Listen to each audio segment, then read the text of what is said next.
A millionaire in disguise orders a steak, and the black waiter gives her a message that leaves her speechless. The crumpled piece of paper slipped discreetly under the porcelain plate, almost imperceptible among the breadcrumbs. But the 4 words scribbled there would make Victoria Sterling rethink everything about the gastronomic empire she had built over 20 years. They killed my sister. The Sterling Prime restaurant was the pride of Chicago with 3 Michelin stars and a 6-month waiting list. Victoria had arrived there dressed like any ordinary customer. Faded jeans, worn sneakers, and a second-hand jacket she had bought at a thrift store 2 hours earlier. At 45, the billionaire businesswoman did this every time she opened a new establishment. She tested whether his employees treated those who appeared to have no money well. The waiter who served her was different from the others. Marcus Washington, 28, moved around the room with a natural elegance that contrasted with the nervousness in his eyes. When she ordered the most expensive cut on the menu, a 300 Wagyu, he showed no surprise or suspicion. He just smiled respectfully and wrote down her order. "Excellent choice, Mom." This was exactly what Victoria was looking for. Employees who treated every customer with dignity, regardless of his appearance. But now, with that note burning between her fingers, she realized she had found something much more sinister than simple prejudice. During dinner, she discreetly observed Marcus. He served other tables with impeccable professionalism, but something was wrong. Her hands trembled slightly as he served the dishes, and he avoided prolonged eye contact with the manager, a burly man who circled the room with an air of superiority. Richard Hoffman. Victoria recognized the name from the monthly reports. Manager for 3 years, excellent reviews, record profits. On paper, he was the model employee, but the way he followed Marcus with his eyes like a predator watching her prey made Victoria's stomach churn. When Marcus returned to clear the plate, his fingers brushed her briefly as they exchanged. That's when she felt it. The same fear she had experienced decades ago when she was just a waitress trying to pay for college, facing bosses who thought they could do anything. "Was the meat to your liking?" he asked, his voice low and controlled. "Perfect," Victoria replied, discreetly folding the note. "Absolutely perfect. If Marcus was right, if someone was using his restaurants as a stage for something sinister, she would make it her business to find out the truth." In the parking lot, under the dim light of the street lamps, she reread the note. The words seemed to pulse in the darkness, laden with pain and despair. Who was Marcus' sister? How had she died? And why had he risked his job to tell this to a complete stranger? If it is his enjoying this story of courage and the pursuit of justice, don't forget to subscribe to the channel. Because Victoria Sterling was about to discover that sometimes even the greatest fortune in the world isn't enough to protect those we need most, and that the truth comes at a price not everyone is willing to pay. The next morning, Victoria arrived at Sterling Holdings headquarters 2 hours earlier than usual. Her assistant, Amanda, almost spilled her coffee when she saw her appear in the hallway with an expression she hadn't seen in years. The same intensity Victoria displayed when she was about to dismantle unfair competition or expose a corrupt supplier. "I need everything on Richard Hoffman, manager of Sterling Prime Chicago," Victoria said, throwing a folder on the desk. "Professional, financial, personal history, everything. And I also want information on Marcus Washington, a waiter at the same restaurant." Amanda typed furiously. "Any specific suspicions?" Victoria held the crumpled note between her fingers. More than suspicions. While waiting for the reports, Victoria recalled her own journey. 25 years ago, she was also a waitress, working 16 hours a day at 2 different jobs to pay for business school. It was on a particularly difficult night that she witnessed his manager, a man named Tony Marchetti, forcing a coworker into humiliating situations in exchange for keeping her job. When Victoria tried to report it, she discovered that Tony had political connections. No one believed her. Worse still, she was fired for inappropriate behavior and spent months unable to find another job. That injustice not only nearly destroyed his dreams, it shaped who she would become. The first report arrived in less than an hour. Richard Hoffman, 42 years old, divorced, impeccable professional record on paper. But there were some interesting inconsistencies. His standard of living was incompatible with his salary, and in the last 2 years, 3 Sterling Prime employees had abruptly resigned, all without giving detailed explanations. The second report made her blood run cold. Marcus Washington, 28 years old, business degree with excellent grades, but working as a waiter for the past 3 years. Reason, his twin sister Monica Washington had died in a work accident at Sterling Prime exactly 2 years ago. She was an assistant cook, and according to the official report, suffered a fatal fall in the kitchen during a night shift. Victoria closed her eyes. "They killed my sister." Marcus' words echoed with terrifying clarity. She called her. "I want to talk to the 3 employees who left Chicago Prime in the last 2 years.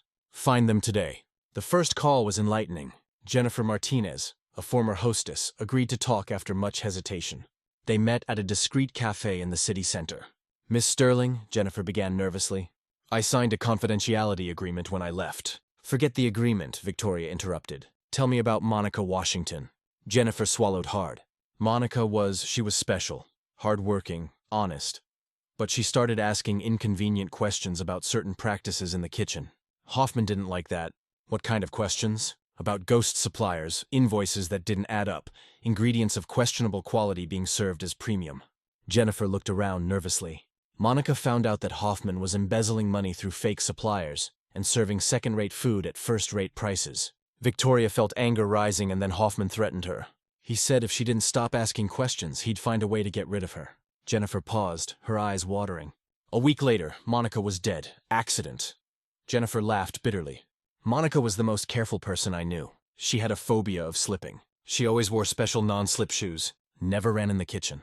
And that night, magically, she slipped on a puddle of oil that appeared out of nowhere in an area she had cleaned an hour earlier. Report it to whom? Hoffman had all the official report's witnesses who confirmed his version, and we were just expendable employees. Jennifer leaned forward. Marcus tried. He hired a lawyer, investigated for months, but he had no concrete evidence. Hoffman was smart. He eliminated any evidence, and even had the audacity to offer his condolences at the funeral. The second conversation was with Roberto Silva, a former assistant chef. He confirmed everything Jennifer had said and added even more sordid details. Hoffman didn't just steal. He also harassed female employees and used threats of dismissal to keep everyone quiet. Marcus still works there because he needs the money, Roberto explained, but also because he wants justice. He's been collecting evidence for 2 years, documenting everything. The problem is he needs someone powerful enough to take on Hoffman. Victoria smiled for the first time that day. Marcus had chosen the right person to deliver that note. Back at the office, Victoria called a meeting with her legal and corporate security teams. But before taking any official action, she needed more information, and she had a plan to get it. That evening, she returned to Sterling Prime, this time as herself, Victoria Sterling, the billionaire owner in a 3,000 dress and jewelry worth more than most people's homes. Hoffman practically threw himself at his feet when she entered the restaurant.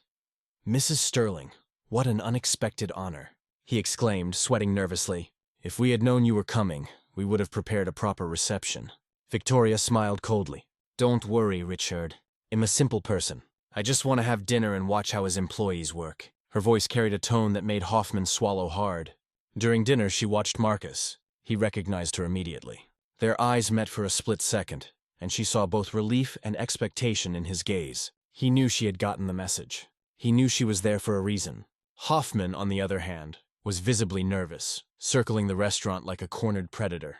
Several times she saw him whispering menacingly to employees, trying to keep up the perfect facade in front of the owner. But Victoria wasn't there just to observe. She was gathering evidence. Every conversation, every interaction, every sign of nervousness from Hoffman was being discreetly recorded by the small device in her designer handbag.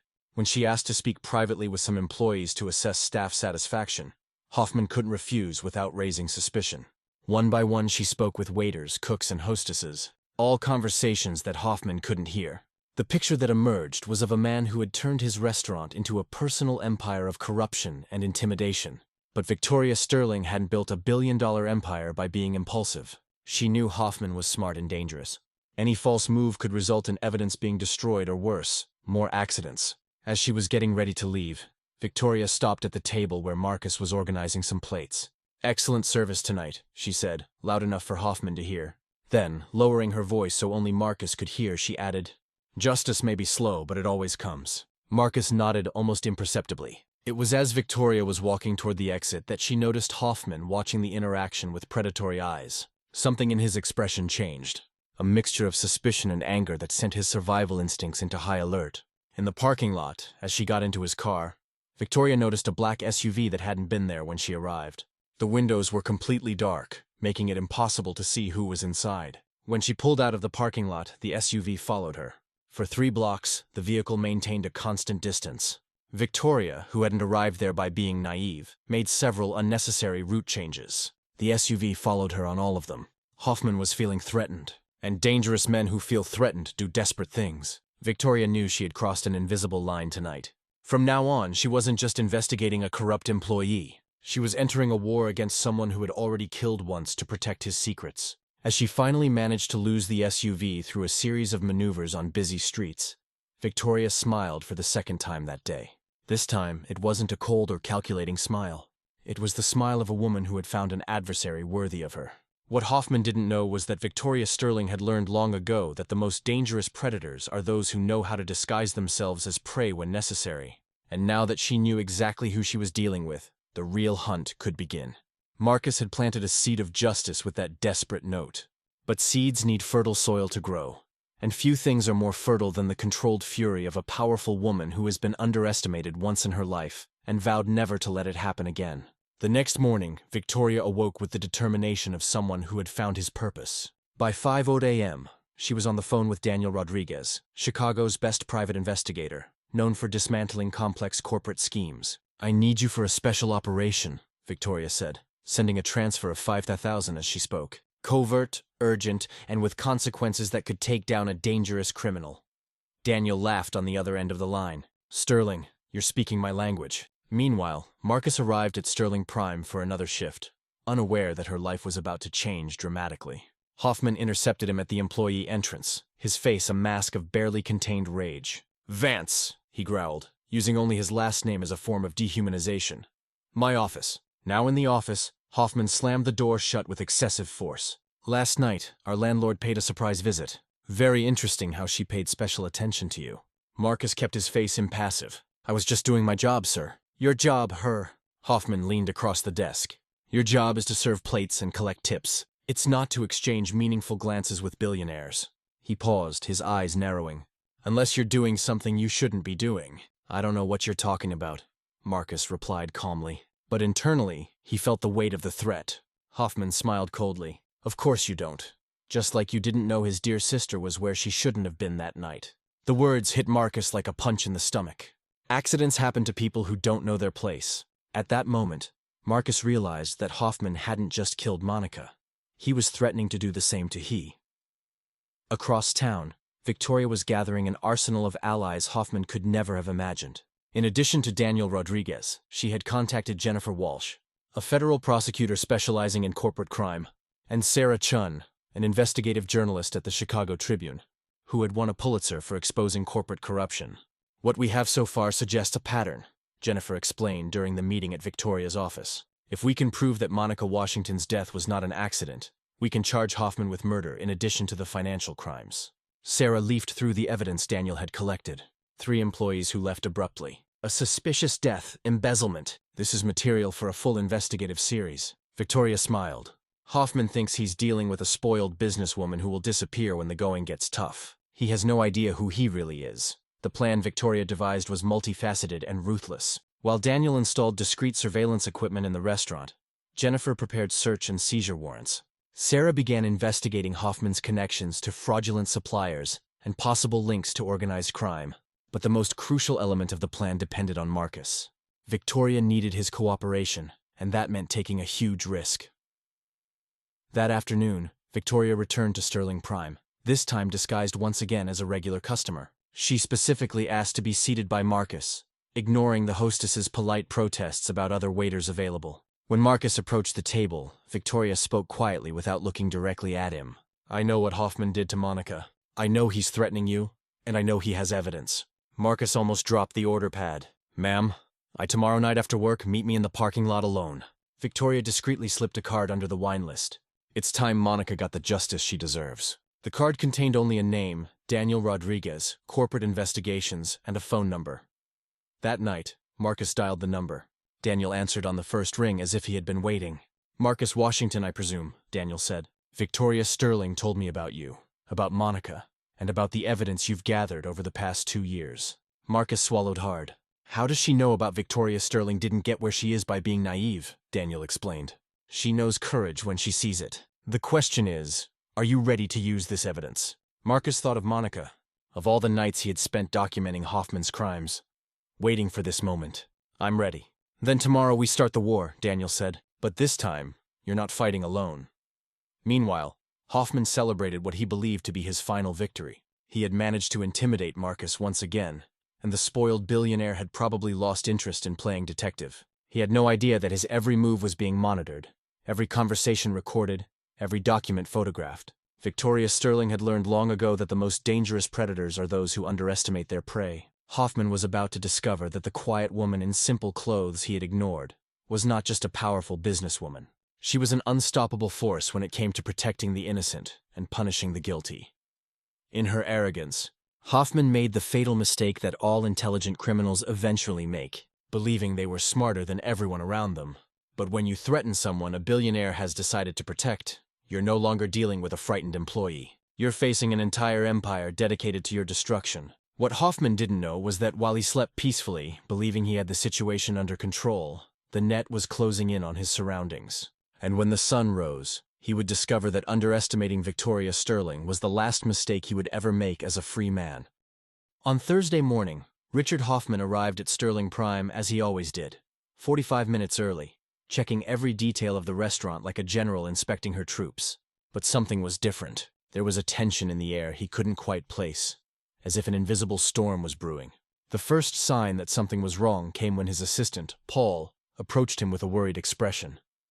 "Mr. Hoffman, there's a team of federal auditors at the entrance. He has warrants." Hoffman felt his blood run cold, but he kept his composure. "Auditors? What kind of auditors?" "FBI, sir. And there are journalists, too." Through the restaurant windows, Hoffman saw press vans pulling up on the street. Sarah Chun of the Chicago Tribune was organizing her camera crew. His stomach dropped when he recognized Jennifer Walsh, the federal prosecutor, walking toward the main entrance with a briefcase full of documents.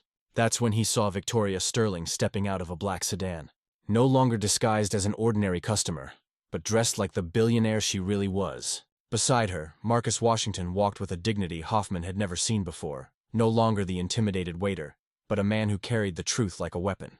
"My God," Hoffman muttered, finally understanding the trap he had fallen into. Victoria Sterling entered the restaurant like a queen returning to her kingdom. Her presence immediately silenced all conversation. The employees gathered instinctively, sensing that they were about to witness something historic. "Good morning, Richard," Victoria said, her voice echoing with an authority that made Hoffman involuntarily step back. "I imagine you're wondering why there are so many important people here today." Hoffman tried to regain his usual arrogance. "Miss Sterling, I don't know what's going on, but I can assure you that this restaurant has always operated within the law." "Always," Victoria interrupted, raising an eyebrow. "Even when you forced Monica Washington to work double shifts without extra pay, knowing she needed the money to care for her sick mother." Monica's name hit Hoffman like a punch. His eyes turned to Marcus, who was watching him with a mixture of pain and determination. Jennifer Walsh stepped forward. "Richard Hoffman, you are under arrest for murder, corporate fraud, money laundering, and extortion."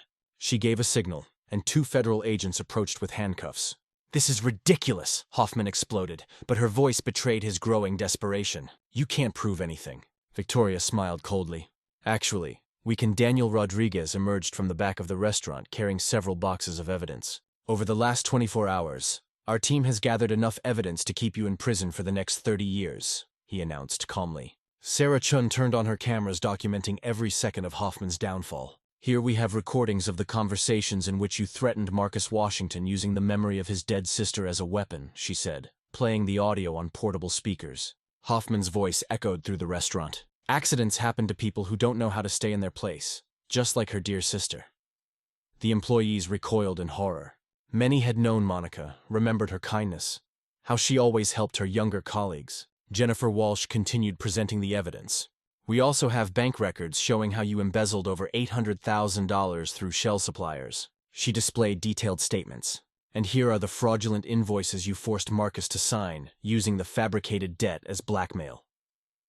Victoria approached Hoffman, who was now visibly shaking. "The most interesting part," she said, "is that you documented everything. Every threat, every extortion, every penny stolen." His arrogance was his downfall. Daniel opened a laptop and showed files recovered from Hoffman's personal computer. He kept recordings as insurance against possible investigations. Ironically, those same recordings proved that he orchestrated Monica Washington's death. She was his little girl. The most damning recording began to play. Hoffman's voice on the phone with someone unidentified. "The girl is asking too many questions. It needs to be taken care of. Make it look like an accident like we've done before." Hoffman collapsed into a chair, the weight of reality finally hitting him. Her mask of respectability had been completely ripped away in front of everyone. Employees, the press, federal authorities. Please, he begged, all his previous bravado evaporating. I have a family, children. Marcus approached him for the first time in 2 years without fear. My sister had a family too, he said, her voice calm but heavy with emotion. She had dreams, plans, people who loved her. You took all that away from her because she dared to question your dishonesty. Victoria placed a gentle hand on Marcus's shoulder. Monica didn't die in vain. Her courage in coming to me ensured that the truth finally came to light. Federal agents handcuffed Hoffman, who was now crying openly. Her reputation, her career, her freedom, everything had crumbled in a matter of minutes. I didn't want her to die, he stammered. It was just she wouldn't stop asking questions. Confession on the record, said Jennifer Walsh, closing her folder with satisfaction. As Hoffman was led away under a flurry of camera flashes, Victoria gathered all the restaurant employees.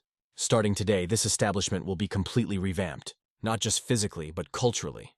No employee will ever be intimidated, threatened, or disrespected while he is the owner. She turned to Marcus. As for you, I have a proposal. Would you like to be the new general manager, not just of this restaurant, but of our entire Chicago division? Marcus was silent for a moment, processing how her life had completely changed in 48 hours. I accept, he said finally, but on one condition. I want us to create a Monica Washington Memorial Fund to help families of employees in similar situations. Considered approved, Victoria replied immediately. Sarah Chun approached with her microphone. Miss Sterling, what is her message to other executives who may be abusing their position? Victoria looked directly into the camera. Justice sometimes takes time, but it always comes.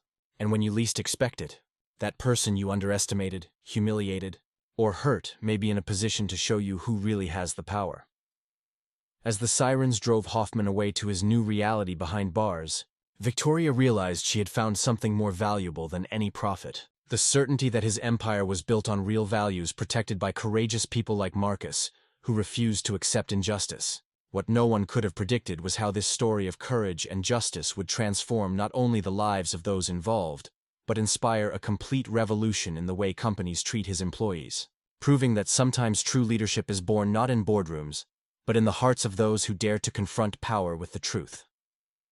6 months later, Marcus Washington opened the new Sterling Prime Chicago, now renamed Monica's Table in honor of her sister. As the division's executive director, he had transformed the restaurant into a model of dignity and respect for workers. Richard Hoffman was serving a 25-year sentence for murder and corporate fraud. His former elite colleagues shunned him. Her family had abandoned him, and his arrogance had been replaced by constant fear of other inmates who had discovered his crimes. Victoria Sterling attended the opening, watching Marcus lead a team that genuinely respected him. Monica would be proud, she said, seeing employees smile without fear, working with dignity. The Monica Washington Memorial Fund had already helped dozens of families, proving that a life lost unjustly could still save others. Marcus learned that true victory wasn't about destroying those who hurt him, but about building something greater than his oppressors could ever imagine. Marcus's story proved that sometimes justice needs someone brave enough to deliver a simple note to the right person. If this story of courage and determination has inspired his, subscribe to the channel for more stories.